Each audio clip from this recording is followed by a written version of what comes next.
Ay, salamat. After ng mahabang weeks ng pagpupuyat, ilang gabing pagpupuyat, siguro masasabi kong nasa around 90% na yung completion rate natin dito sa ating Central Time Box. So, para sa mga hindi nakakaalam or sa mga bago lang dito sa channel natin, no, ang Central Time Box ay ginawa kong trading robot na parang fit sa mga prop firm, no? Now, ipakita natin sa inyo kung paano gumagalaw ang Central Time Box. Now, first dito tayo sa taas. Okay, kung mapapansin niyo, meron tayong server time dito. Now, yung server time natin, may nakalagay na rin kung anong katumbas niyan na session. For example, ang current server time is 23:05, no? Katumbas niyan, New York session. Now, let's say sir, gusto kong mag-trade at New York session, gusto kong mag-trade at Asian session, gusto kong mag-trade at London session. Kayo yung magsaset nun sa ating settings. And i-explain na lang natin yan sa susunod na video, no? But basically, pwede kang mag-set kahit anong oras mong gustong mag-trade, no? In your preferred trading time. Punta naman tayo dito sa baba. Okay, kung mapapansin nyo, may phase 1, phase 2. Kasi usually, yung mga prop firm may mga ganitong type ng challenges, no?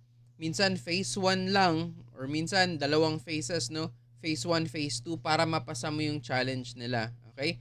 And dito sa ipapakita natin ngayon, ang example natin is yung two-phase challenges, no? Phase 1 and phase 2. Ang pinagbasehan ko kasi nito guys is funded next. Ipakita natin yung funded next. Ito kasi yung kinuha kong challenge guys, oh. Ito yung 6K na account size kasi yun yung pinakamura, $59 lang for me to try lang, no, just to test kung kakayanin ko ba. Dito kasi sa phase 1, kung mapapansin nyo, may target siyang profit na 8%, okay? Dito naman sa phase 2, may target siyang profit na 5%, okay? Kaya dito sa ating Central Time Box, ginawan ko rin na ganyan, okay? Phase 1, target natin 8%. Kapag napasa natin itong 8%, dediretso tayo dito sa phase 2. Okay?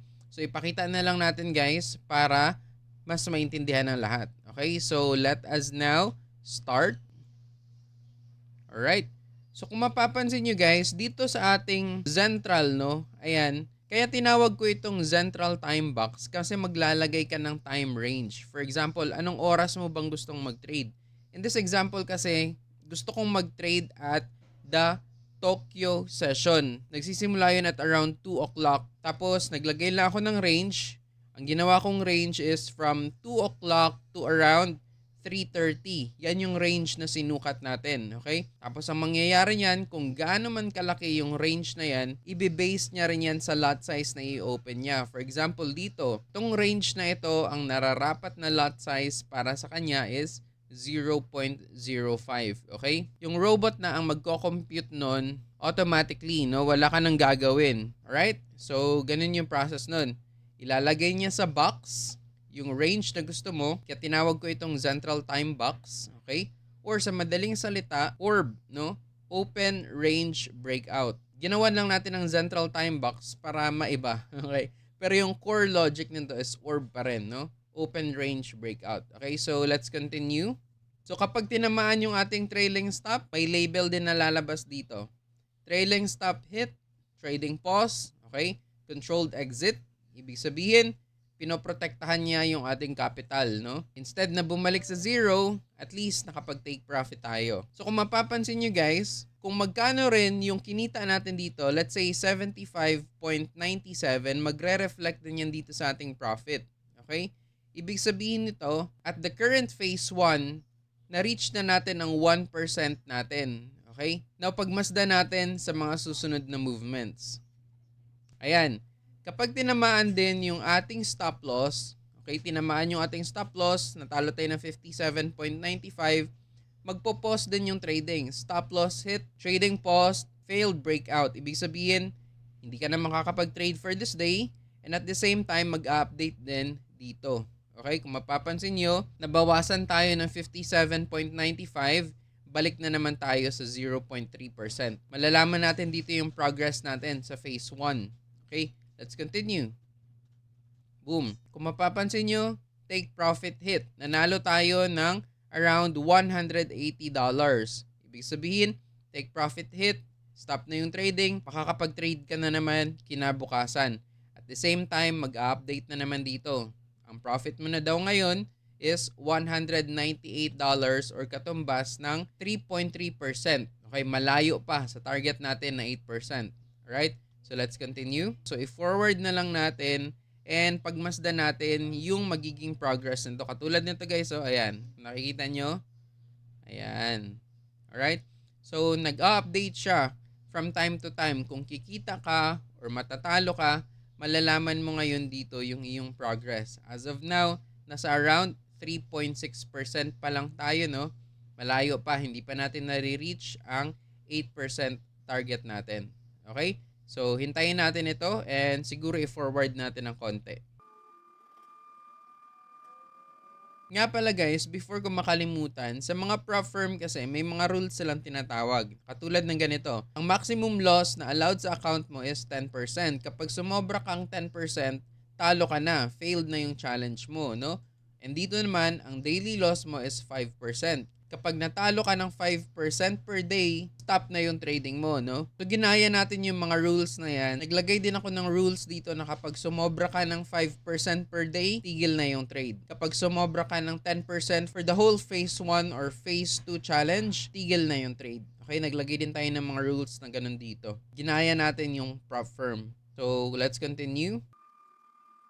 Kung mapapansin nyo, kulay pula yung nagiging color ng label kapag negative na yung inyong phase 1 or phase 2, no? Mag-update yung color niyan. Ayan, color gray naman kapag in profit ka na. Okay, as of the moment, nasa around 2.3% na tayo. Alright, as of the moment, 5% na. Okay, 6% na. Malapit na nating ma-reach yung target. And there you go. Okay, kung mapapansin nyo guys, anong nangyari nung naipasa natin yung first rule ng ating prop firm? Okay, sabi kasi dito, phase 1 dapat ma-reach mo yung 8%. Okay? Ngayon, na-reach natin yung 8%. Okay, kung pagmamasdan mo dito, umabot pa nga ng 9% yung naipasa natin. Okay? So, may lalabas na label. Phase 1, passed ka na. Okay? Pasado na. Magko-continue na naman yan sa phase 2. Kung mapapansin nyo, nag-open na siya. No? Kanina, waiting yung nakalagay dyan. Pero ngayon, nagsisimula na ang phase 2. Okay? Let's continue. So, every day, mag-open siya ng trade at 8 o'clock a.m. Philippine time. Or that's around 2 o'clock sa server time ng Funded Next. No? Funded Next yung ginagamit natin dito guys. So as of the moment, yung phase 2 target natin is nasa around 1% na tayo. 3% na. Okay, ang target lang kasi sa phase 2 is 5%. Yan ang nakalagay dito. Phase 2 target, 5%. Okay? Alright, nasa 4% na yung ating completion stage. Konting-konti na lang, marireach na natin ang phase 2. There you go. Okay? So, anong napapansin nyo dito guys? Nung na-reach natin ang phase 2, ayan, ang nakalagay din dito is target passed. Okay? Profit na kinita natin, $473 and na-reach natin ang total na 7.2%.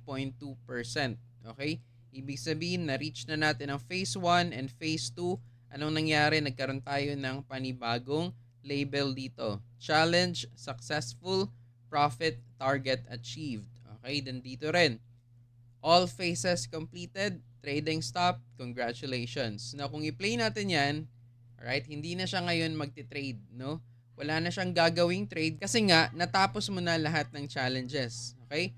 Para protektahan yung iyong account and para ma-secure na ngayon yung inyong panalo. Alright? So, ganun mag-work yung ating central time box, no? Kapag pasado ang phase 1, dediretso sa phase 2. Okay? Kapag pasado ang phase 2, titigil na lahat yung trade. Okay? Tapos maghihintay ka na ng confirmation from your prop firm trading account, no? Kung kailan yung payout mo, kumbaga.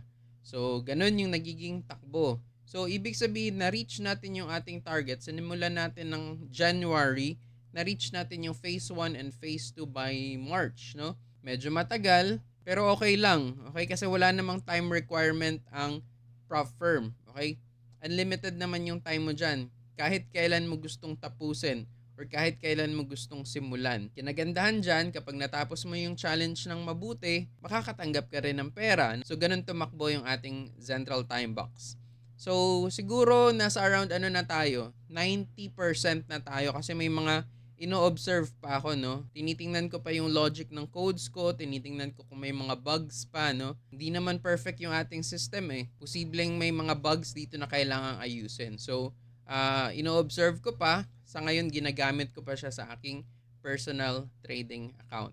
Okay? So, ipakita natin sa inyo guys yung ating personal trading account. Okay, dito sa aking personal trading account, as of now, kumikita na siya ng 2.95%. So, kahapon kumita ako ng $176, no? Kumita yung Profirm account natin ng $176. Ang target kasi natin is, kailangan nating ma-reach ang 8%. Pero as of the moment, 2.95 pa lang yung nare-reach natin. Okay? Ipakita natin yung live account natin. So, eto na ngayon guys, yung live account natin. And kung mapapansin nyo, nag-reflect din dito yung panalo natin kahapon, no? $177.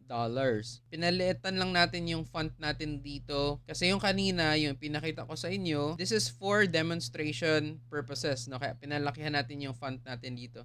Pero in reality, ganito lang kalit yung font. Okay? So, pwede natin yung i-adjust next time. Alright? Tanggalin natin yung ticks para hindi masyadong magulo. Ayan. Okay? Ito na yung ating real trading account. Real account to guys ha. So nagsisim lang mag-trade itong ating trading robot at 2 a.m. server time ng Funded Next. That's Tokyo session, no? Sydney session and Tokyo session overlap. Kinukuha ko kasing range is from 2 o'clock up until 3:30 o'clock. Okay? Or sa Philippines, ang katumbas niyan is from 8 o'clock, okay, to 9:30 a.m. Okay? Yun yung range na kinukuha ko. Yun yung ilalagay niya sa box. Okay? Kaya tinawag nating Central Time Box. Kung sakaling mag-breakout man above the box, maglalagay siya ng buy. Sakaling mag-breakout man below the box, maglalagay siya ng sell. Okay? So, ang core logic nito is yung tinatawag nating orb. Open Range Breakout. Okay? Nilagyan lang natin ng Central Time Box para may iba. Para of course, may ano tayo, yung parang may pangalan kumbaga. Central Time Box. Anyways, that's it, no? So I hope may natutunan kayo kahit ng konti. Siguro sa mga baguhan, medyo nagtataka pa sila, ano yung prop firm sir? Hindi ko magets. Ano yung mga challenges? Ano yung mga phase 1, phase 2, no? Itong explanation ko na ito, ay hindi para sa mga baguhan. Okay? Kaya kung newbie kayo, wag nyo na munang pasukin ito kasi hindi ito para sa inyo. Para lang ito dun sa may mga experience na, para lang ito dun sa mga nagtitake ng prop firm challenges, okay? May mga funded account, para ito sa kanila. Sila ang target audience ko dito, hindi yung mga baguhan. So wag nyo na munang pasukin ito. Iwas-iwas na muna. Alright. So that's it for now. Thank you so much again for watching. I hope may natutunan kayo ng kahit konti. Until next time guys, peace out.